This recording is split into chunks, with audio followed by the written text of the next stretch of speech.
Hey, physics folks, you have a lab that you do in this class called Graphing Motion, and this tutorial is how to show you how to use Excel to make it look like a really beautiful graph, because this lab is literally going to have you get me 4 graphs. The first one will be distance versus time for a constant motion cart or something, where the ticker tape timer dots are evenly spaced probably. Then you're going to have accelerated motion where the distance keeps getting bigger and bigger as time goes on because you're accelerating. Okay, so this is a way in order to develop a table and come up with a graph that looks pretty good. All right, here's the problem. When you use a ticker tape timer, you actually have dots. And if you know the period of the ticker tape timer, let's just say for the heck of it, it's plugged into America, so it's 1/60th of a second for the period. In other words, 60 dots on the paper for every second. All right. Now, I asked you to go every other dot, or every third dot, or every ninth dot, or every sixth dot, depending on how many dots you got on the paper. So, constant motion, you might want to go every fourth dot or every fifth dot. So if it's a 60th of a second and you go every sixth dot, that's 1/10, 2/10, 3/10. But if you go every, fifth dot, then it's 1/12, 2/12. Get it? Because it's 5/60ths or 1/12. So just for the sake of this explanation, I want this graph to look really pretty like I did over here. I'll show you how to do it. I want to type in 1/30th. And Excel doesn't understand what I'm typing in. It thinks I'm typing in something other than 1/30th of a second. So when I hit there, it goes January 30th. No, that's not what I want. So go back to that thing that you just typed that in and click on that and go Format Cells. Right click, Format Cells. Now, this is probably going to default to General. Go to Custom, Number Custom on the bottom, and look down there of all those crazy things you'll see, and you'll see something very odd. Right over here next to the date and time, there's number, question mark, divided by question mark, question mark. What I want you to do is to click on that, and it shows up over here. And then let's say you went every fifth dot. Then this would be 12 in the denominator. Say you went every sixth dot. It would be 1/10 of a second for every circled dot. What if you went every 10 dots? It's going to be 1/6, 2/6, 3/6. Because I want you to go every other dot for this example. That's 2/60ths or 1/30th. So I want 30 on the denominator. Now when I hit OK, it looks pretty funny, but now watch what happens when I go back to that and I type in 1/30th. Now it stays. What I should see, when I type in 1/30th, look over here in this table, and it is indeed 1/30th of a second, 0.033 repeating. So that right there is actually 1/30th of a second. So the second one would obviously, I want to be 2/30ths. But it's going back to that date thing. I wish I could, I can. Click on that, go in the corner, drag it down. And now that's 1/30th. Click it and go 2/30ths.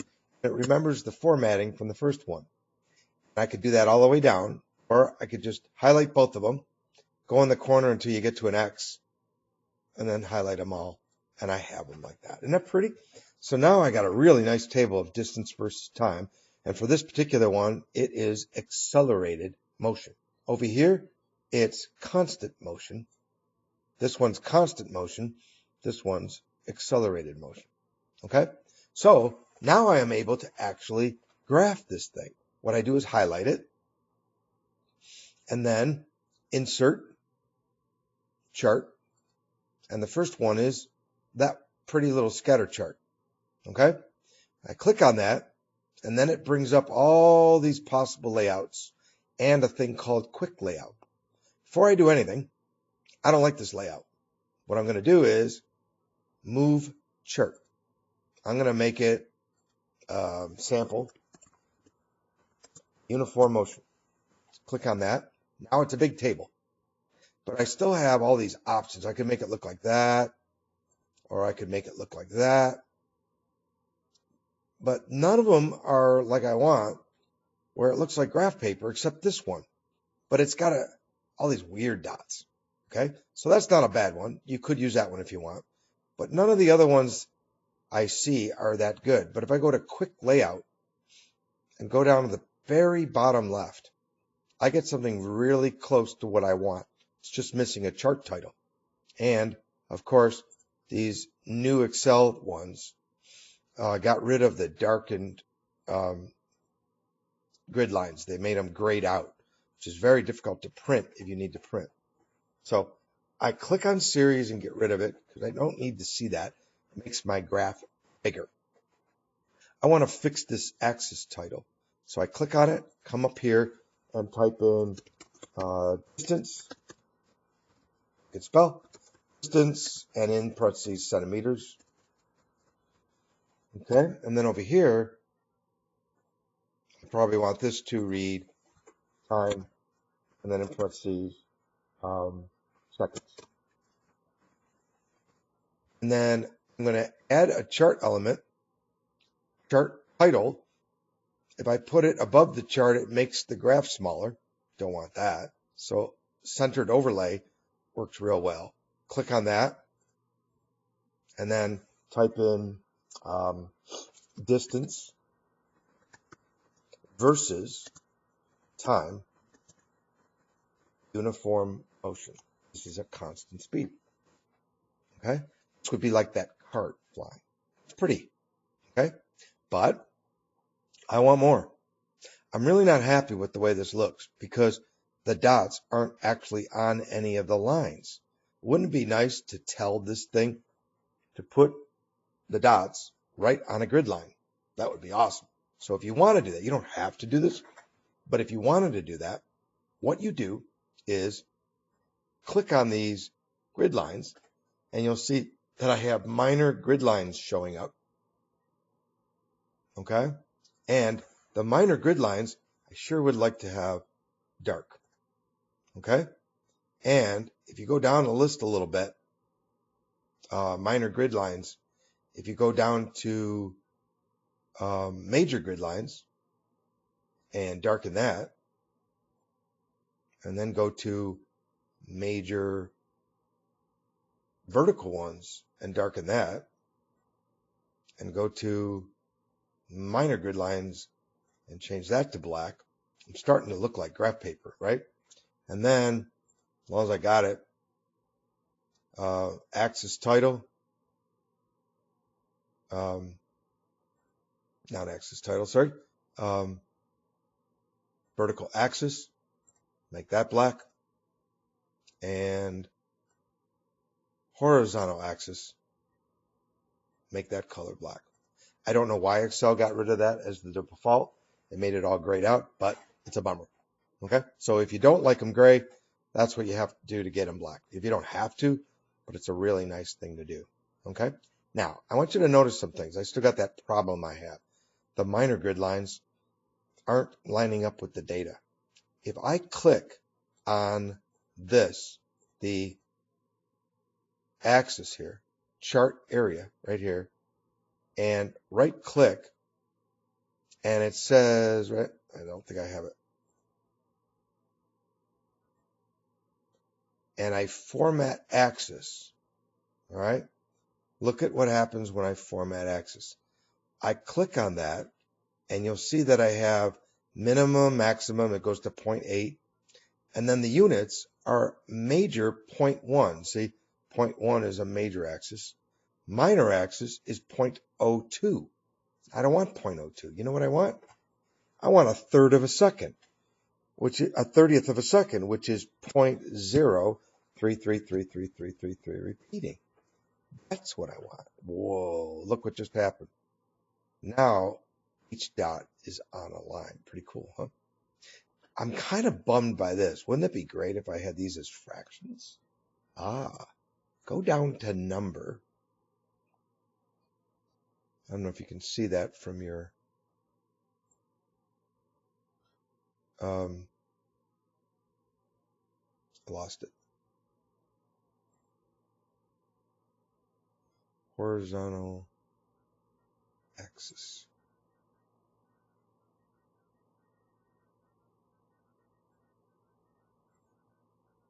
go to number, and it says general. Oh, why don't I tell it to go to custom? And custom, look at it, it even knows what I'm probably going to pick. Question mark, over 30.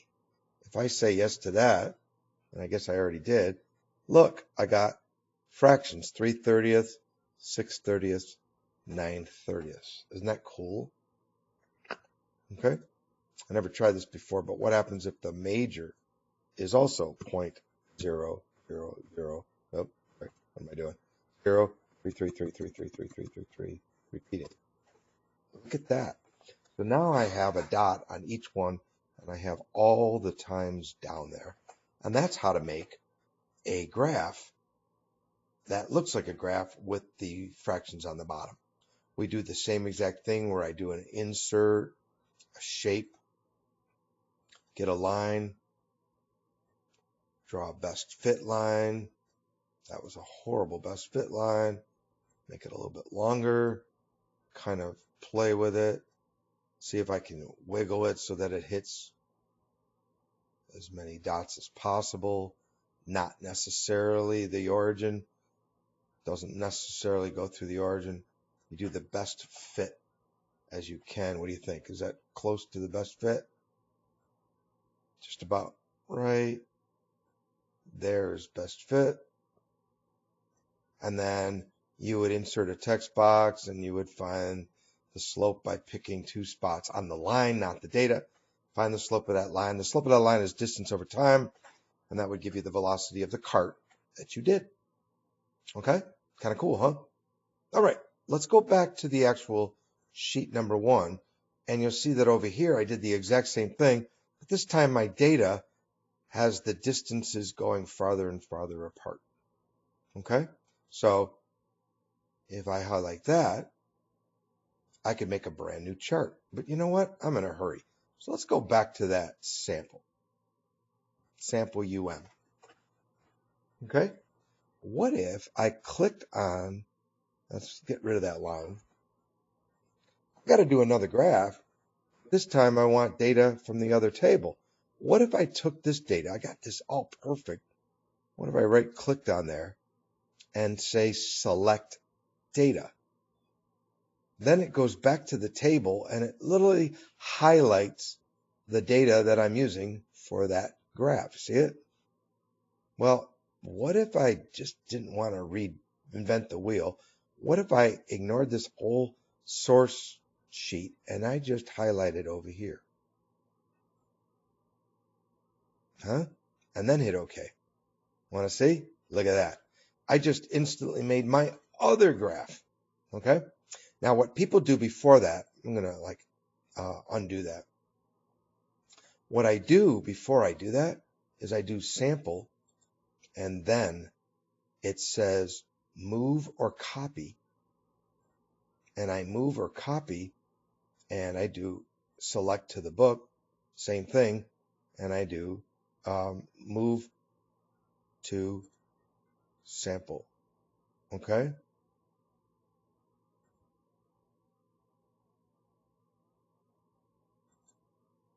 Let's try that again. I don't know what I'm doing. Move selected sheets to that book and move to the end. Okay? And then I forgot to click create a copy. And what that does is make me another copy. I'm going to rename that and call it sample uniform accelerated motion. Don't need the 2 there because this is definitely different. Now I have that copy of this graph. Now I got it where I can change it, click on this, right click, select data. It wants to go back to that table. I go to this table. When it thinks about it, I hit OK. And voila, I have a brand new one. It's still distance versus time. All I got to do is change that to uniform accelerated motion. I got myself the second graph. Now, this is the only time I will let you use trend line. If you click on this thing and you try to maybe insert a object and try to make a parabola out of this, I have failed miserably every time I tried to make some kind of parabola. It just looks bad. I've never been happy with what I can do with a parabola. Okay, so it just doesn't work. Okay, this is the only time where I'll let you do this, but if you want, you can add a trend line, and of course it will default to a straight line because it thinks always that it's a straight line, but you know it's a squared term. You know it's an exponent. You know it's a quadratic. So click on polynomial and make sure the order is 2. That means squared. This one would be cubed. Go back to squared and look at that. The thing is able to make a beautiful graph where you have a parabola. And then what I asked you to do is I want you to draw a tangent line at maybe 3/30ths or 5/30ths. It doesn't matter which one you pick. I think I asked you for 3/30ths, so I'll do that, where I take and I try to get it so that it's just touching the graph at 3/30ths. Okay, that's a little bit too steep. Go down a little bit, trying to move it so that the only place it's really touching is 3/30ths. If you want to pick 6/30ths, that's fine. Just, I'm asking you to do one slope. That means pick 2 spots on the line, not the data. This is easy because there is no data. You're only hitting the line at one place. So you're going to find 2 spots on the line. Show me what 2 spots you used and find the slope of the line by putting a text box right there under the line. Find the slope of that line. That's the instantaneous speed at 3/30ths. By the way, if I could copy this, I can. Copy, right? And then paste. There's the other line. See that line? If I go from 0 to 6/30ths, and I did my tangent correctly,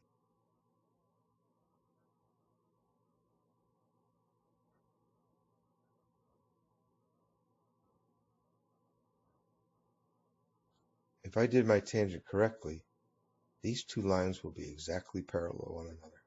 How cool is that? That a secant line from 0 to 6 would be the average speed from 0 to 6. That's not how fast it's going here. That's the average between 0 and 6. It just happens to be parallel to the tangent line at 3/30ths. So the secant line and the tangent line are parallel. When the secant line is the average between 0 and 6, the tangent line is at 3. The mid-time instantaneous speed is the same as the average speed from 0 to 6.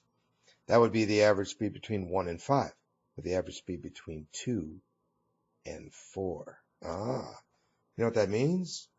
That means I could make a new cheat sheet. I could take time, put it over here, and then instead of distance, call it velocity. And then, I'm not going to know that one. Watch how cool this is. What's the instantaneous speed at 1/30th of a second? Well, I don't know. I don't have a radar gun. But what's the average speed between 2/30ths and 0/30ths? Isn't that the distance it went divided by the time it took to go? So the average between 0 and 2/30ths could be found by doing equals, and then parentheses, that minus that, parentheses, divided by, parentheses, that minus that, and parentheses. What did I end up with? I end up with a speed. And it's a weird speed. I think I'm going to format that back to format cells, back to just general, or maybe number with 1 decimal point.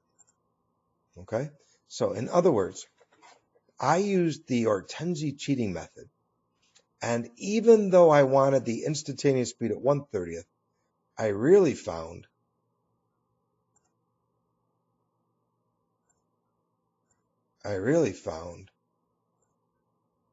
the average speed distance over time. Isn't that cool? Now, if I want to do them all, yeah, you just highlight it, go to the corner where it's an X, drag it all down, and boom. Now the last one doesn't work, and the first one doesn't work, because the last one's trying to subtract the next number. So I just delete the last one, because there was nothing to work on. Okay? So if I get rid of the last data point, I got myself a sweet curve, right? And if I highlight these bad boys and make a brand new graph, well then I'll have velocity versus time. But you know what? Really don't want to work that hard. So if I take the sample UAM, right? And let's go back to this one. Okay. And I right click on it again.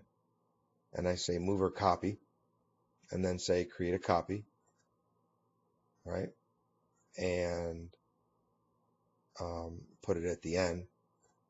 Then I got myself sample UAM2. I'm going to rename that and do sample UAM V versus V. Okay, and then I'm going to change this wording to velocity in centimeters per second. Okay, I change the title to velocity versus time, instantaneous velocity for a uniform accelerated motion. Okay, I got all those timers already done. Okay, the only difference is I got to get that data. So right click, select the data. It thinks I want here. Oh no, I want this. Say okay if you like it. Go back to my graph and son of a gun, if I don't have, look at that, up to 9/30ths, but I didn't get that last data, and I didn't get 0. And now when I do insert shape, and I draw myself a line,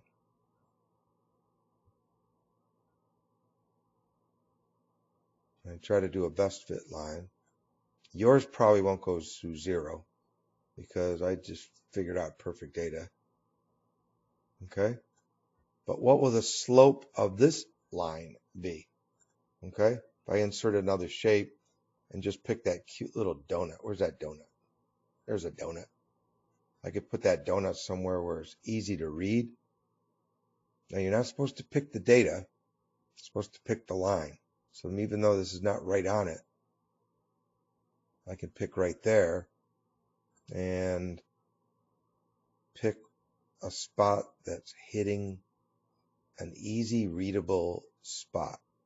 I don't usually pick data, try to use the line, but I'm not liking any spot. Not happy at all. Don't get too close to each other. Right there. And then if I add a text box to that,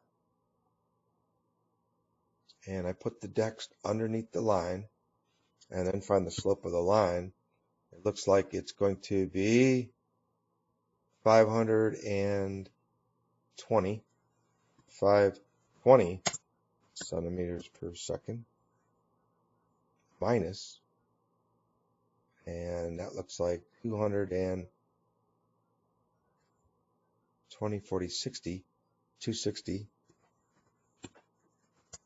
centimeters per second, and then divide by, looks like 16/30ths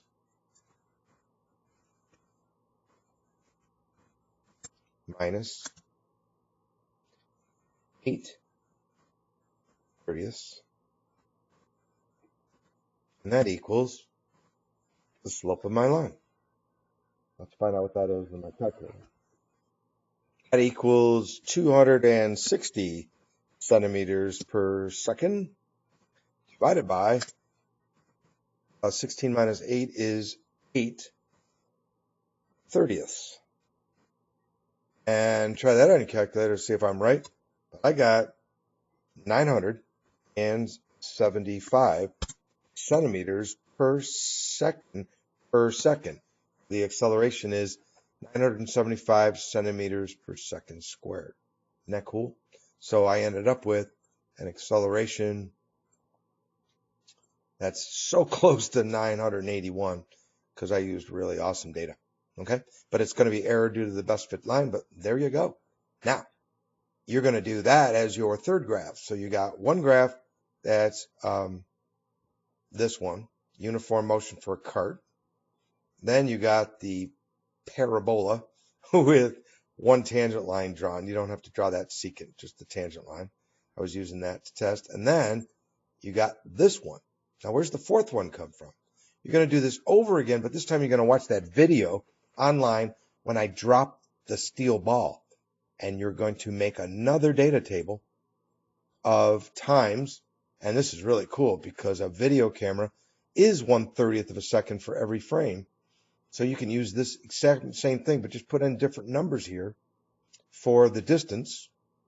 And then generate your cheat sheet and graph the second graph over again. You don't have to draw the parabola over again, just the second sheet from the cheat sheet, and see how you did with the video camera footage that you're taking the data right off the video compared to your ticker tape timer.